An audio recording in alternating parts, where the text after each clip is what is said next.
Yun, what's up? Ayan, kamusta mga utol, and then welcome sa video na ito. So once again, this is pa yung kaibigan ni Kiko. By the way, sa mga hindi pa pala nakapag-subscribe, nakapag-follow, alam nyo na po yung dapat ninyong gawin, which is sapat na po yan para mas lalo pa tayong magaganahan. Okay? So yun. So ito, dagdagan na naman natin ang inyong mga kaalaman. Kasi ito ha, ang magiging topic natin sa video na ito is ano ang mararamdaman ng lalaki kapag bigla kang hindi nagparamdam. Okay? Which is usapang pagpaparamdam or bigla kang nag-ghost or bigla kang nawala. So ito ngayon mga utol, ito ha, isisiwalat ko sa inyo bilang isang lalaki na rin. Yes, of course, naranasan ko na rin ito ng ilang beses, ng paulit-ulit. So ito ha, isisiwalat ko sa inyo kung ano din yung naramdaman ko bilang isang lalaki. Una sa lahat is, yung katanungan ko ay, ilang beses mo na ba nagawa ito sa partner mo? Na biglang hindi ka nagparamdam. And then yung kasunod ko na katanungan is, gaano mo katagal ito nagawa sa kanya? Kasi ha, sa mga katanungan ko na yon, kung ilang beses na, kung gaano na katagal is, binabasa po ito ng lalaki. Yes, binabasa po namin yan. Nasa unang tanong is, kung ilang beses mo na nagawa. Let's say, Kuya Kiko, nagawa ko na ito ng maraming beses na.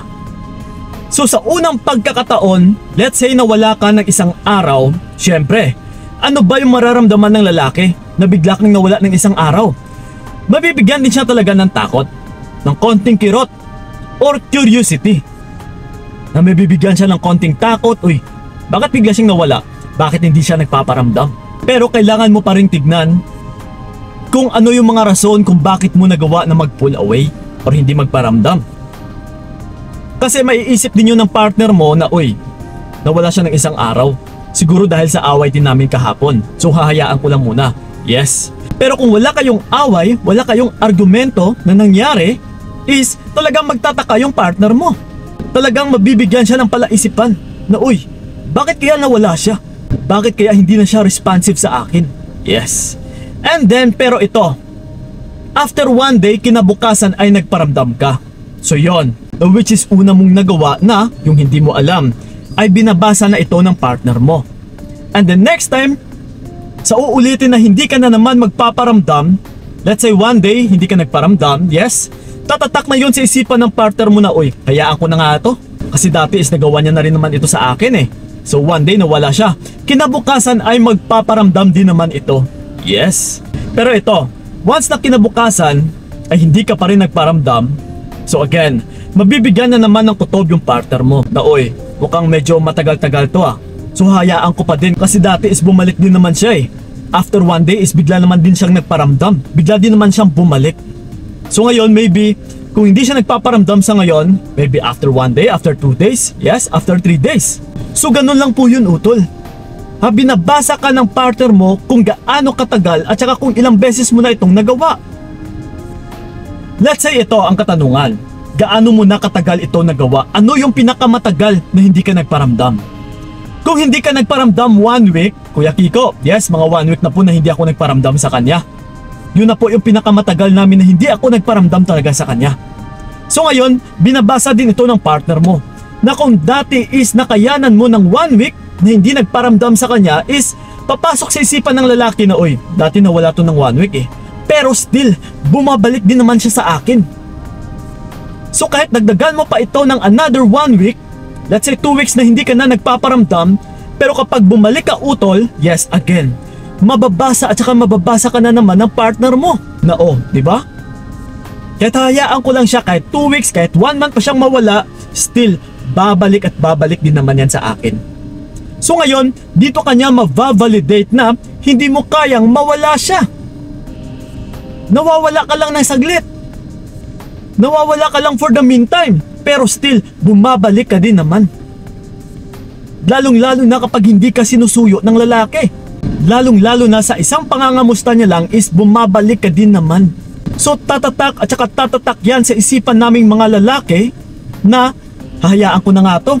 Kasi isang pangangamusta ko lang yan, isang panunuyo lang yan is babalik din naman yan sa akin eh.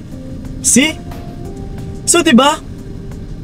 Walang epekto pagdating sa lalaki kung ilang beses mo na itong nagawa at saka kung gaano mo na rin katagal itong nagawa. Once na bumabalik ka pa din sa kanya. Ito mga utol ha, ang mapapayo ko lang dito, once na hindi ka nagpaparamdam or ayaw mo nang magparamdam sa kanya is panindigan mo. Hindi yung after 1 day, 2 days, 1 week, 3 weeks or 1 month is nagpaparamdam or bumabalik ka din naman is mawawalan ito ng silbi balang araw pagdating sa partner mo. May etsapwera niya ito utol na kahit anong gagawin mo na pagpupull away or pag no contact rule is mawawalan talaga ito ng silbi sa partner mo dahil nabasa ka na niya. Na-validate niya na still bumabalik ka pa rin naman. So again, sa sinabi ko na kailangan mong panindigan, ipakita mo talaga utol na hindi ka bumabalik hanggat hindi siya nagmamakaawa sa'yo. Kasi sa hindi pakikipagparamdaman, nagpapataasan kayo ng pride dito eh. Kasi kung sino yung maghahabol, kung sino yung unang magpaparamdam ay siya yung magiging submissive.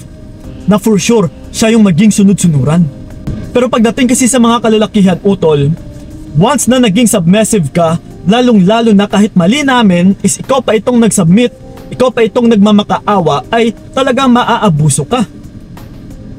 Unlike sa inyong mga kababaihan, na kahit mag-submit yung lalaki is still nagagawa nyo pa rin yung tama. Dahil kayo yung may takot na masira yung relationship. That's why utol, kailangan mo talagang maging matigas.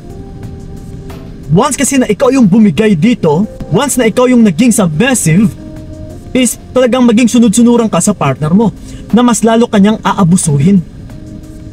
Yes, kagaya sa sinabi ko kanina na nababasa kanya na still alam niya na babalik at saka babalik ka din. So kahit aabusuhin ka niya, kahit ano man yung gagawin niya, ramdam niya or alam niya na wala ka naman talagang magagawa. So ipakita mo utol na may magagawa ka. Ipakita mo talaga na kaya mong mabuhay kahit mawala siya. Again, sa katanungan na ano ba yung pakiramdam ng lalaki once na bigla kang hindi nagparamdam? So again, depende po ito sa kung ilang beses mo na ito nagawa at saka kung gaano mo na rin ito katagal nagawa. Pero still kapag bumabalik ka is mawawalan talaga ito ng silbi sa lalaki. Nasa tinatanong mo kung ano yung mararamdaman ng lalaki is mababaliwala niya ito na parang wala lang sa kanya. Okay? So yun lang po mga utol, sana'y malinaw din sa inyo at saka sana'y nakatulong talaga yung video na ito. So yun lang po, maraming salamat. So ingat kayo ha, God bless and babush! Binigay ko lahat para wala kang masabi, kaya nga hindi